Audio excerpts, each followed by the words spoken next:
내가 만일 내 입으로 예수를 주로 시인하며 또 하나님께서 그를 죽은 자 가운데서 살리신 것을 내 마음에 믿으면 구원을 받으리라. 사람이 마음으로 믿어 의에 이르고 입으로 시인하여 구원에 이르느니라. 아멘. 오늘은 로마서 10장 9절과 10절 두 구절을 제가 읽어드렸습니다. 그래서 오늘 말씀을 중심해서 제목을 입으로 시인하는 것이 그리 어려운가, 이런 제목을 가지고 말씀을 나누고자 합니다. 오늘 9절과 10절, 로마서 10장 9절과 10절은 우리가 전도할 때에 꼭 확인해야 되는 정말 귀한 말씀이거든요. 그래서 이 말씀은 우리가 어느 성경 구절에 있는가를 머릿속에 늘 담고 있으면서 우리가 전도할 때에 확인하면서 이 말씀을 보여주면은 전도를 받는 사람이 주로 이렇게 입으로 시인하는 그런 모습을 저는 많이 경험을 했습니다. 우리가 전도를 해보면은요, 입으로 시인하는 것이 그렇게 쉬운 것이 아니라는 것을 경험할 수가 있습니다. 여러분들, 예수님을 믿습니까? 예, 믿습니다. 그러면 당신은 구원받았다고 확신합니까? 예, 확신합니다. 우리는 이렇게 쉽게 대답을 할 수 있는데요. 전도를 해보면은 이것을 쉽게 입으로 시인하지 못하더라고요. 그래서 안타까울 때가 많이 있습니다. 우리는 너무너무 쉽잖아요. 입으로 시인하는 거. 예수님이 당신의 구주로 믿습니까? 예, 나의 구주이십니다. 하고 이렇게 쉽게 인정을 합니다. 그런데 전도를 해보면은 구원받지 못한 사람인지 아니지는 우리가 확인할 수는 없지만은 우리는 의의 복음을 전하지 않습니까? 당신을 위해서 십자가에 예수님께서 죽으셨다. 당신의 죄 때문에. 그래서 그 죄를 담당하셨기 때문에 나는 그분을 믿음으로 구원을 받는다. 이렇게 우리는 쉽게 말할 수 있고 우리는 시인할 수 있지만은 전도를 해보면은요, 너무너무 힘들어하는 것을 경험하게 되거든요. 제가 몇 개월 전에 한 자매에게 복음을 전했습니다. 그래 만날 때마다 이렇게 자기는 교회 나가고 싶고 참 예수 믿고 그래서 성가대에 이렇게 서가지고 막 찬송과 찬양을 부르고 싶고 자기는 그렇게 예수를 믿고 싶다고 여러 번 얘기하길래 내가 복음을 전해야 되겠다. 그렇게 생각을 하고 제가 우리 화목세계 선교회에 전도지가 있습니다.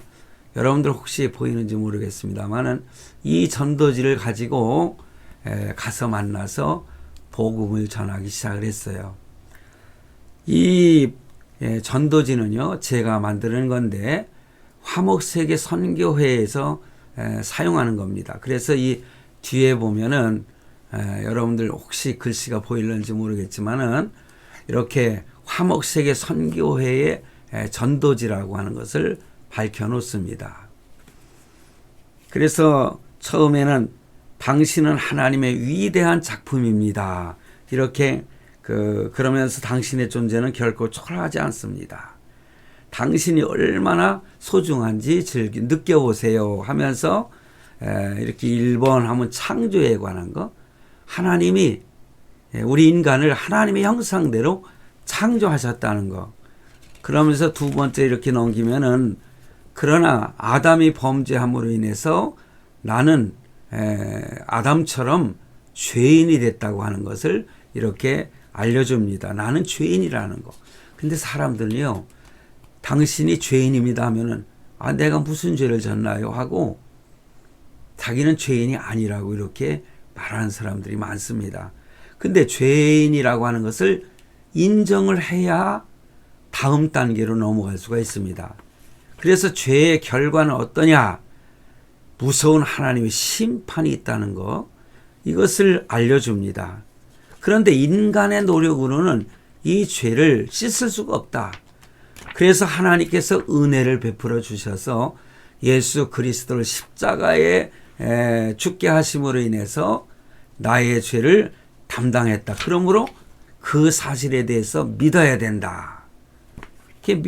그래서 믿음이라고 하는 것은 내가 믿으려고 해서 되는 것도 아니고 하나님이 우리에게 주신 선물이라는 것을 가르쳐 줍니다.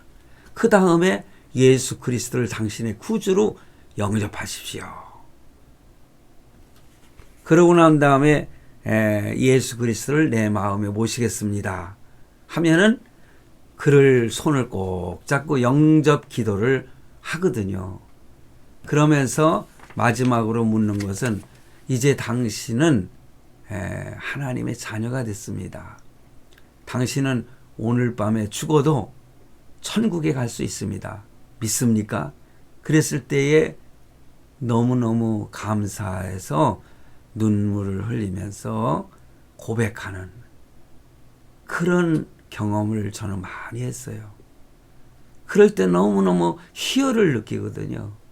그래서 저는 내가 전도한 사람을 끌어안고 하나님 앞에 감사 기도를 합니다.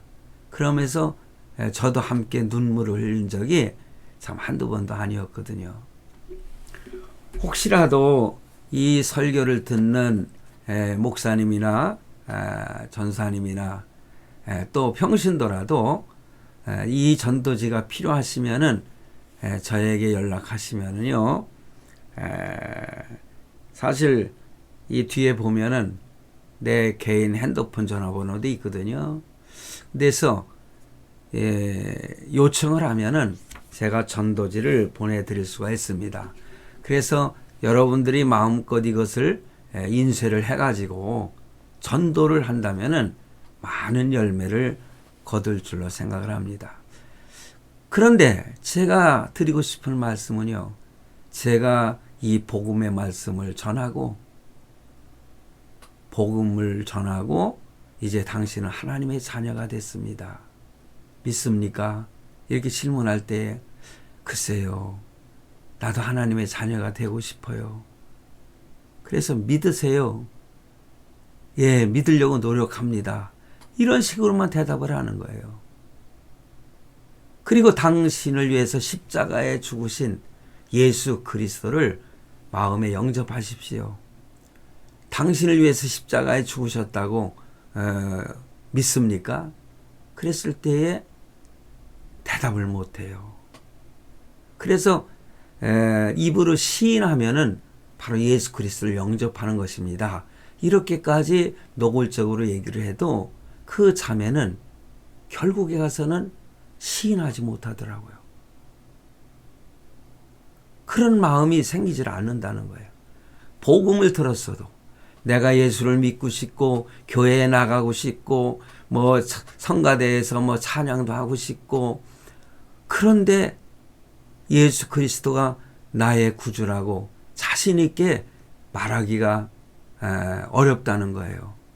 결국에 가서는 시인하지 않고 참 안타까운 마음을 가지고 헤어졌습니다만은 그래서 저는 그런 생각을 했어요. 야, 입으로 시인하는 거 이게 그렇게 쉬운 것이 아니라구나.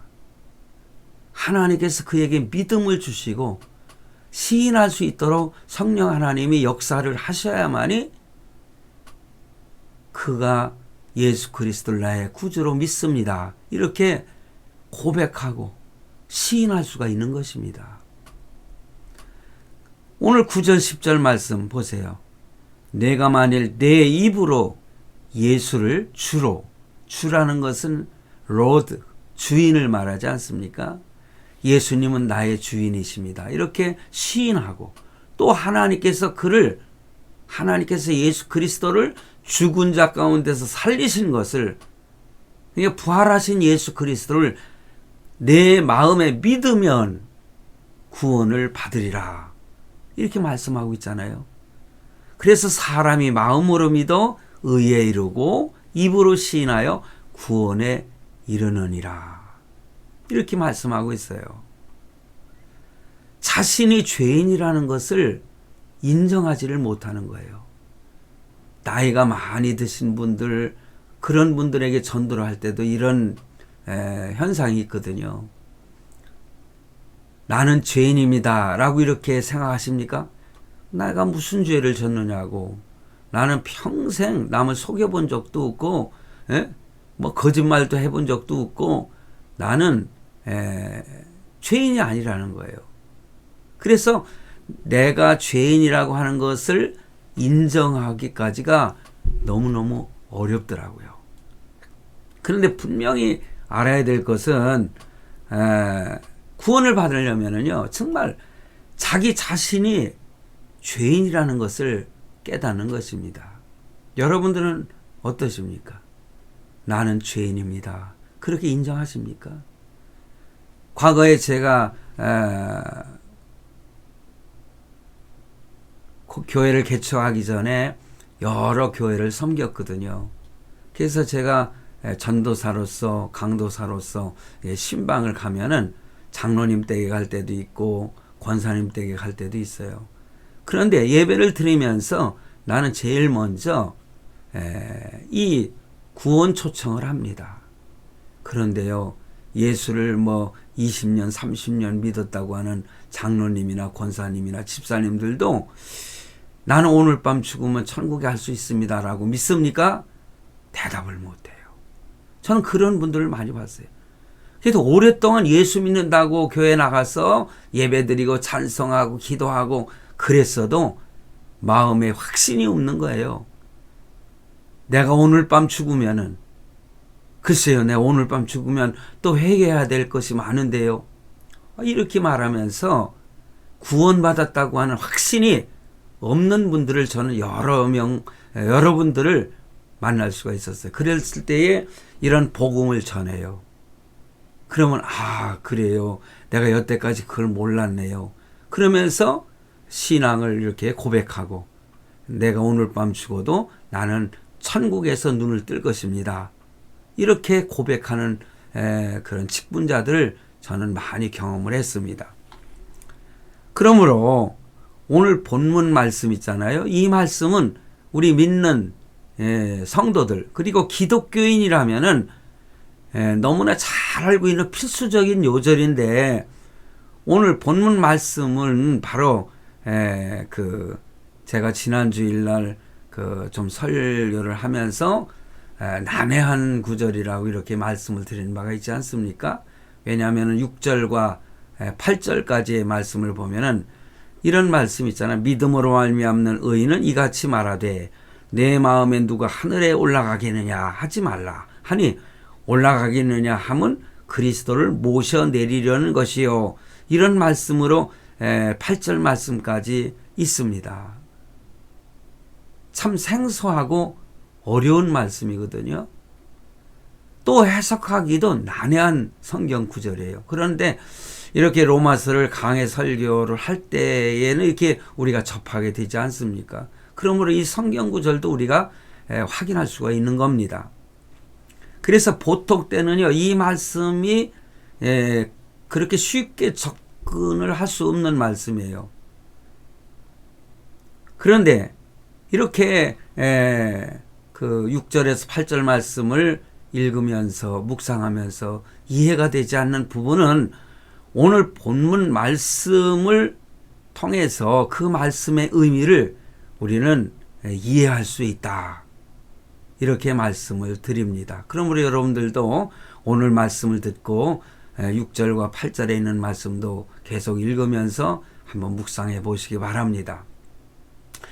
그래서 오늘 본문은 구원을 위해서는 무엇이 필요한가에 대해서 잘 나타내주고 있는데, 구원받기 위해서 가장 먼저 필요한 것은 무엇이냐? 하나님 앞에 자기 자신이 죄인이 되었다는 것을 깨닫는 것입니다. 왜냐하면 바로 하나님의 은혜는 자기가 죄인이라고 하는 것을 깨달았을 때부터 시작이 되는 것이거든요. 그러므로 마태복음 9장 13절에 뭐라고 했습니까? 예수님께서 내가 의인을 부르러 온 것이 아니요 죄인을 부르러 왔노라. 의인은 이미 구원받은 자는 이거를 예를 든다면은 의사에게 의사가 누가 필요합니까? 그거는 병든 자에게 필요한 거 아니겠습니까? 자기는 의인이라고 생각하는 사람은 예수님이 필요 없는 거예요. 그러므로 내가 이 세상에 온 것은 의인을 부르러 온 것이 아니다. 바로 죄인을 부르러 오셨다고 그랬어요. 그러므로 우리는 내 자신이 얼마나 큰 죄인인가를 먼저 깨달아야 되는 것입니다. 그러므로 우리가 하나님의 은혜를 받으려면은 자기가 무슨 다른 사람들과 비교했을 때에 나는 좀 의인이라고 생각한다. 비교적 훌륭한 사람이라고 생각한다. 이렇게 생각하는 것을 스스로 깨뜨려야 된다. 그러면서 오 주님 나는 죄인이었습니다. 저도요 목사지만은요 항상 하나님 앞에 설 때에 사도 바울처럼 나는 죄인 중에 괴수 같은 그런 죄인입니다. 주여 불쌍히 여겨 주시옵소서. 그리고 다른 사람을 위해서 기도할 때도요 아무개를 주여 불쌍히 여겨 주시옵소서. 그가 하는 짓을 그 자신이 알지 못합니다.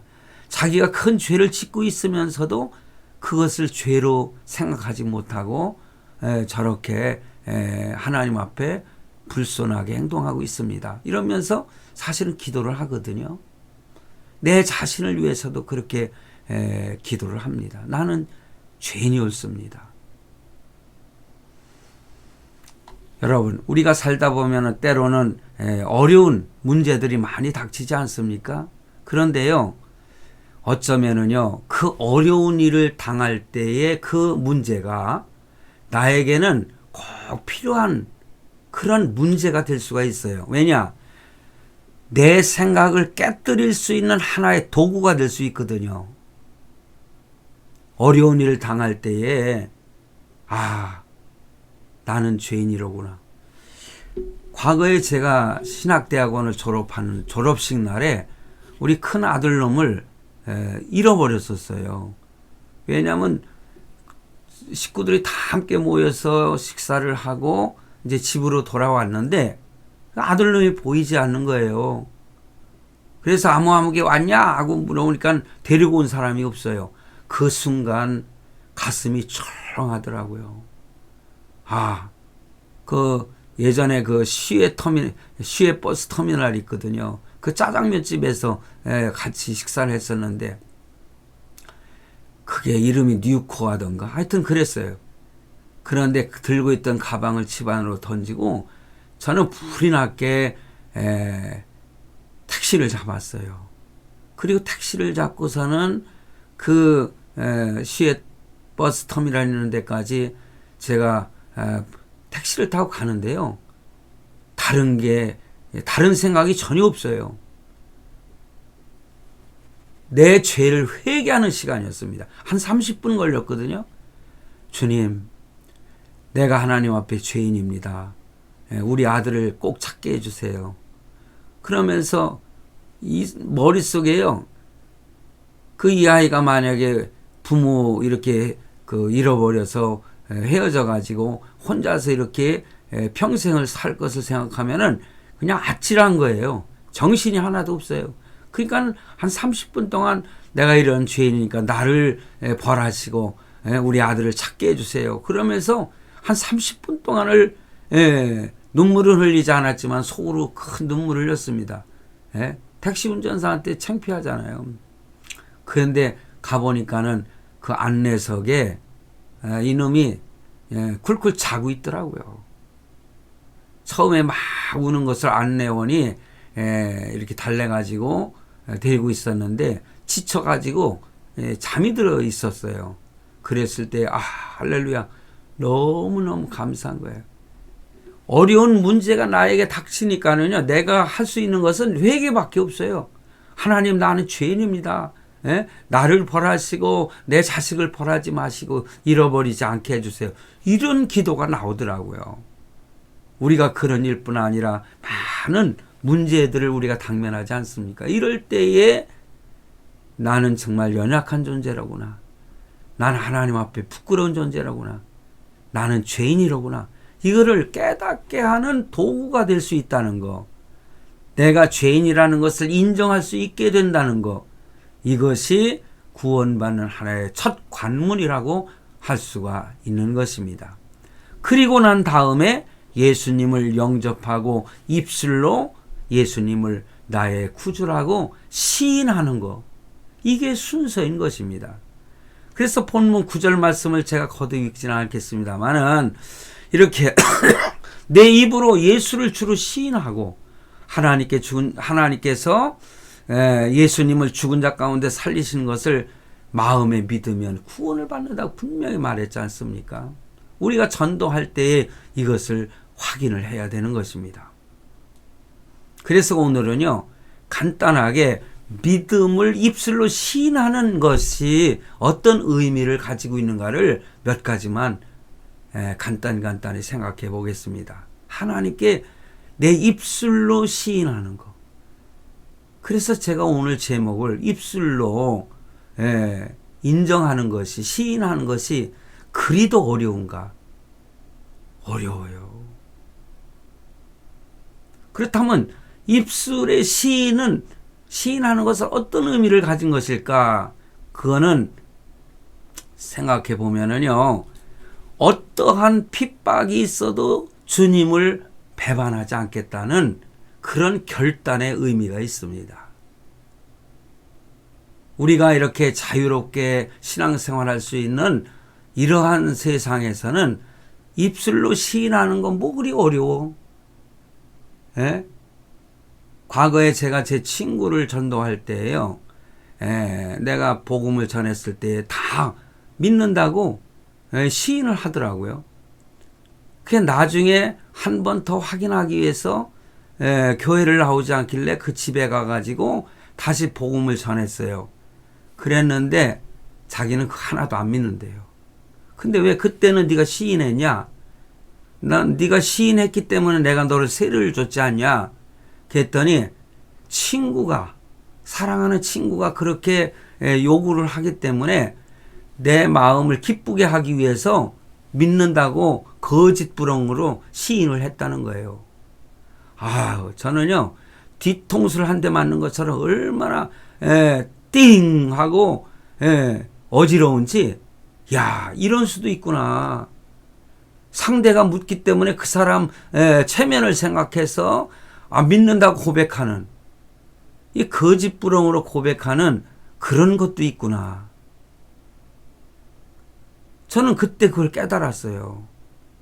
그러니 이렇게 입술로 고백하는 거 너무너무 쉽지 않습니까? 마음에 없어도 고백하는 거예요. 그런데 여러분, 초대교회 당시에는요, 입술로 시인한다는 거 얼마나 무서운 일인지 몰라요. 왜냐? 예수를 믿는다고 입술로 시인을 하게 되면은 잡혀 죽었지 않습니까? 예수 믿는 사람들을 잡아다 죽이고 할 때거든요. 그래도 그들은 입술로 시인하면서 나는 예수 그리스도를 나의 구주로 믿습니다. 이렇게 시인을 하고 어떤 사람은 사자밥이 됐고 평생 지하 무덤에서 햇빛을 제대로 보지 못하고 살았던 초대교회 당시 믿음의 그 신자들, 성도들이, 제가 로마에 갔을 때 카타콤을 갔거든요. 그 땅굴이 얼마나 깊게 이렇게 거미줄처럼 생겼는지, 그 카타콤이라고 하는 그 어두운 지하 동굴에서 한평생을 사는 거예요. 어느 지역에 갔더니요, 그 동굴 속에 갔더니 시신들을 묻어놨던, 근데 뼈다귀가 그대로 있어요. 썩어가지고. 그러니까 거기서 죽어가지고 바깥에 나와서 장사 지내지 못하고 카타콤 어두운 동굴에서 장사 지내가지고 정말 내가 로마에 갔을 때까지, 예? 거기 뼈다귀만 앙상하게 남아있는 그런 시신으로 있게 됐다는 거. 그런 초대교회 당시에 예수님을 입술로 믿는다고 시인한다는 것이 그는 죽음을 선택하는 거 아니겠습니까? 종교의 자유가 있는 우리나라와 같은 데서는 얼마든지 신앙 고백할 때 뭐 입술로만 나발나발 될 수 있는 거 아니었어요? 예? 전능하사, 뭐 이렇게 사도신경을 외우면서 고백을 하는 거 믿지 않아도 그렇게 고백하지 않습니까? 그런데 이렇게 입술로 시인하는 것이 구원의 유무를 가릴 수 있다는 것을 생각하면은 얼마나 귀한 시인인지 몰라요. 초대교회 당시 생사의 갈림길에 선 심정으로 주님을 내 주님으로 고백할 수 있는 그러한 성도가 되어야 되는 거예요.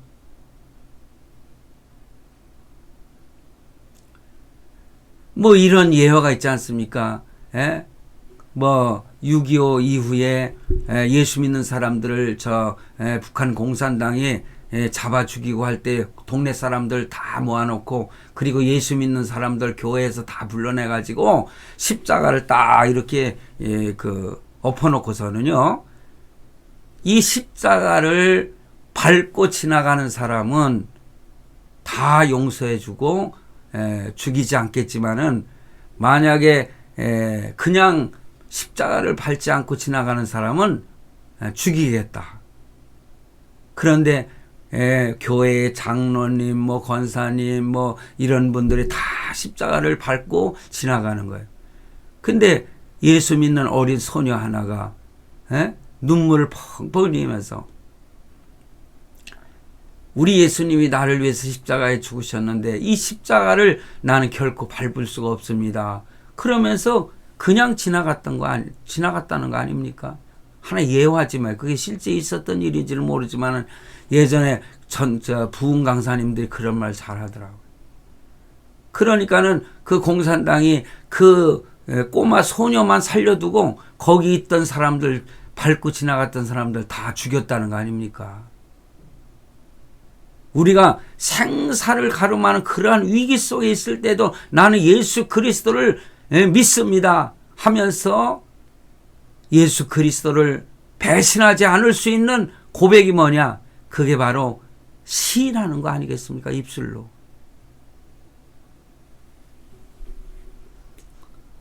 그처럼 위험과 고난을 무릅쓸 때에 하나님은 오히려 함께 하신다는 사실을 여러분들 믿으시기 바랍니다.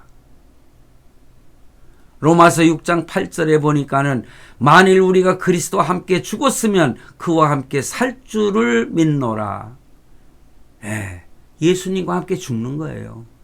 그럼 예수님께서 살아나셨다고 하셨잖아요. 우리 또한 살아나게 되는 것입니다.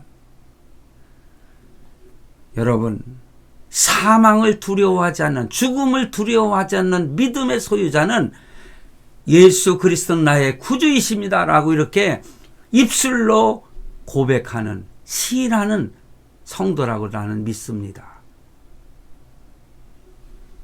그러므로 우리는 아무리 어렵고 힘들어도 믿음의 길을 포기하지 말고 범사에 하나님을 인정하고 감사하는 그러한 성도가 되어야 될 것입니다. 입술로 시인한다는 의미가 뭡니까? 두 번째로 생각할 것은 신앙, 믿는 성도답게 적극적으로 살겠다는 의미를 가지고 있어요. 여러분, 혹시라도 여러분들 뭐 먹을 때 식기도 하지 않습니까? 식당에 가서 음식이 차려졌을 때 여러분 기도하고 드십니까? 집에서는 주여 맛있는 음식을 주셔서 감사합니다 이렇게 기도하는데, 식당에 가서는 남들이 쳐다보고 그러니까 그냥 하는 척만 하고 그냥 식사하십니까? 여러분, 그것이 예수를 팔아먹는 거예요. 배신하는 거예요. 예? 적극적인 믿음의 삶을 살아야 되는 것입니다. 예. 입으로 이렇게 시인한다는 말은 내 신앙을 숨기지 않고 적극적으로 살겠다는 거예요. 사람들이 쳐다볼 때 저 예수쟁이로구만. 뭐 예수쟁이라고 하면 어떻습니까? 나는 예수쟁이라. 예? 그렇게 입으로 시인하는 것입니다. 아니, 행동으로 시인하는 것입니다. 그러므로 적극적으로 이렇게 믿음 생활을 하게 되면은 신앙이 쑥쑥 자라는 것입니다. 요즘 들어서 교회에 매기를 싫어하는 교인들이 있어요. 참, 어제 친구 목사님하고 통화를 했는데 그 제자 훈련 강사로서 이렇게 많은 사람들을 이렇게 뭐라고 할까, 제자 훈련 강사들 키우는 그런 일을 하는데 요 얼마 전에 또 강의를 하겠다고 그 광고가 났더라고요. 근데 어제 통화 중에 그래요. 야, 요즘 한국 교회가 얼마나 힘들고 어려운지 깨달았다는 거예요. 여러분, 지난번에 코로나 때문에 우리가 대면 예배를 드리지 못해가지고 비대면 예배를 많이 드렸잖아요. 그런데 그 당시에 개척교회나 작은 교회들이 몇 개가 사라진지 아십니까? 10,000교회가 사라졌다는 거예요. 교회가 10,000개나 사라졌다고 하는 거, 이거 쉽게 말할 수 있는 말이 아니잖아요. 그러면서 요즘에 목사님이나 아니면은 다른 전도사님, 신학생들 그 강의를 듣겠다고 신청하는 사람이 너무너무 소수라는 거예요. 그러면서 우리 한국 교회가 지금 엄청난 시련 속에 있다고 이렇게 한탄을 하더라고요. 그 친구도 이제 은퇴를 하고 그 제자 훈련만 그 강의만 하고 돌아다니고 있거든요. 우리 한국 교회가 이렇게 어려움을 겪고 있다. 그러므로 성도들 한 사람 한 사람이 스스로 나는 주님의 자녀입니다. 나는 주님의 자녀입니다. 이제는 자녀답게 살겠습니다. 여러분,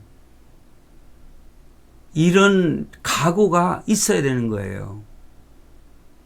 어제 우리 온 식구가 모여가지고 제가 그랬어요.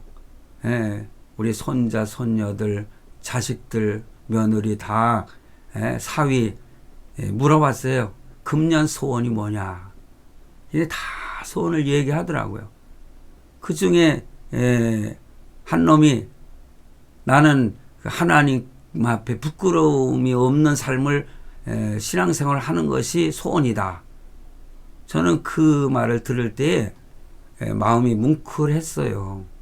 그래, 가장 중요한 거는 하나님 앞에 부끄러움이 없는 신앙생활을 하는 것이 가장 중요한 거 아닌가. 그러다 보면은 다른 모든 소원들은 하나님께서 들어 응답해 주시는 것이 아닌가. 그러면서 마음의 흡족함을 제가 느꼈는데, 여러분, 그런데 예수를 믿고 난 다음에 그때가 문제인 거예요. 이제 하나님의 자녀가 됐으면은 자유함을 얻는 거 아니겠어요? 진리는 너희를 자유케 하리라 말씀하신 것처럼. 노예가 이제 해방돼 가지고 자유인이 됐어요. 그런데 노예 때의 근성을 버리지 못하는, 예수를 믿었어도요 믿지 않았을 때의 행동을 그대로 보여주는 것은 그 노예의 근성을 버리지 못한 거예요. 좀 세월이 흐르면 노예 근성이 사라지고 하나님의 자녀다운 그런 모습으로 살아가겠지요. 그러므로 가끔 옛사람의 모습이 나타나는 거 있을 수 있어요. 그렇지만은 항상 되짚어 보면서 난 하나님의 자녀야. 나는 성도야. 나는 성도답게 살아야 돼. 난 하나님의 자녀답게 살아야 돼. 저는 전도할 때 그래요. 예? 자기가 예수 믿고 구원받아 하나님의 자녀가 됐다고 고백하는 사람에게 박수를 쳐줘요. 그러면서 이제부터 어떻게 살아야 되겠느냐? 이제는 하나님의 자녀가 되셨으니 자녀답게 사십시오. 세상 사람들이 만약에 하나님의 자녀가 자녀답게 살지 못하면은 누가 욕을 얻어먹습니까? 우리나라 사람들 대그랬잖아요. 누가 잘못하면 저 애비가 어떤 놈이야? 왜 이 자식을 저렇게 가르쳤어? 그러면서 자기 애비가 욕을 얻어먹는 거 아니겠어요? 예수 믿는 성도가 부끄러운 짓을 하게 되면은 저게 하나님의 자녀라고, 하나님 예수 믿는 사람이라고, 저 따위로 예수 믿으면서 무슨 예수 믿는 사람이라고 말할 수 있어. 이런 얘기 들으면 안 된다는 거죠. 성도답게 살아야 된다는 거예요. 하나님의 자녀답게 살아야 되는 거예요. 그러므로 난 하나님의 자녀라고 하는 그 인식이 깊게 새겨져야 된다. 그런 것입니다. 나는 주님의 자녀야. 이제는 내가 주님의 자녀답게 담대하게 살아가야지. 자기 자신을 늘 의식화하는 그러한 성도가 되시기 바랍니다. 그러면 우리의 삶은 점차 능력 있는 삶으로 변화될 줄로 믿습니다. 마지막으로 입술로 시인하는 것은요, 좀 전에 내가 계속 강조한 겁니다. 그리스도인답게 살겠다는 의미를 포함하고 있다는 거예요.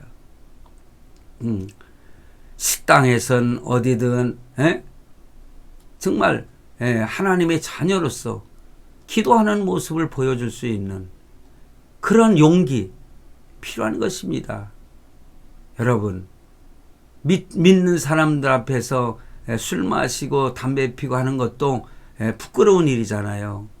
그런데 그것이 뭡니까? 하나님을 팔아먹는 짓이에요. 네. 그렇다고 구원받지 못한다는 건 아니지만은, 그러나 크리스찬답게 하나님의 자녀답게 살려면은 내가 잘못된 것들 다 잘라버릴 수 있는 그런 용기, 입술을 시인한다는 것은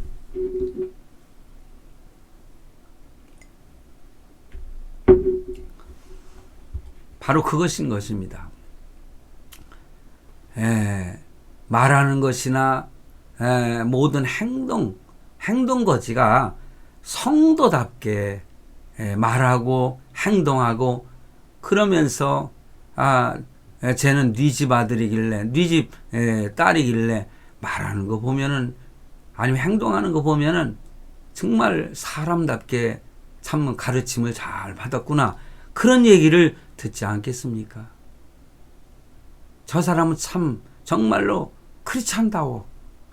저 사람 보면은 나도 예수 믿고 싶은 생각이 들어.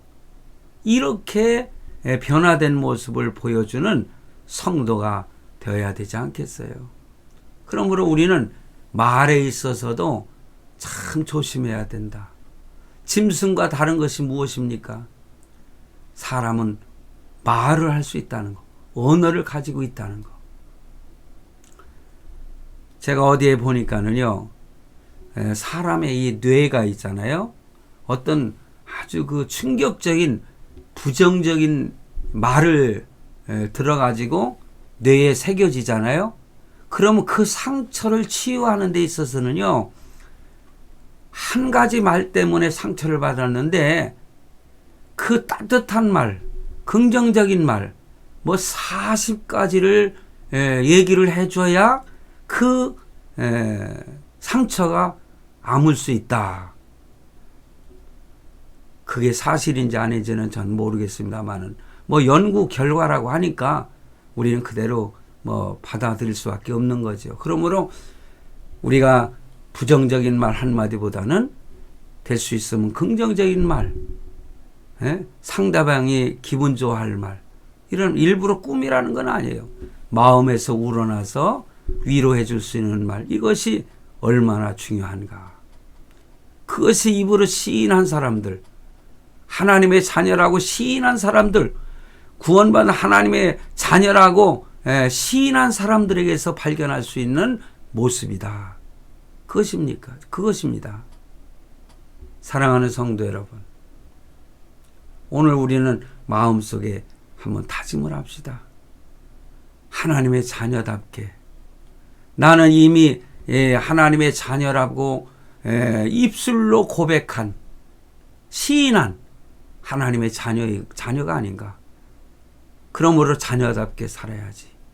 그래서 2024년도는요, 정말 하나님의 자녀답게, 하나님 앞에 부끄러움이 없는 그러한 자녀답게 하나님께 더 영광을 돌리며 또 하나님의 큰 축복을 받아 누리는 그러한 성도, 그러한 자녀의 삶을 살 수 있기를 주님의 이름으로 축원합니다. 기도하시겠습니다.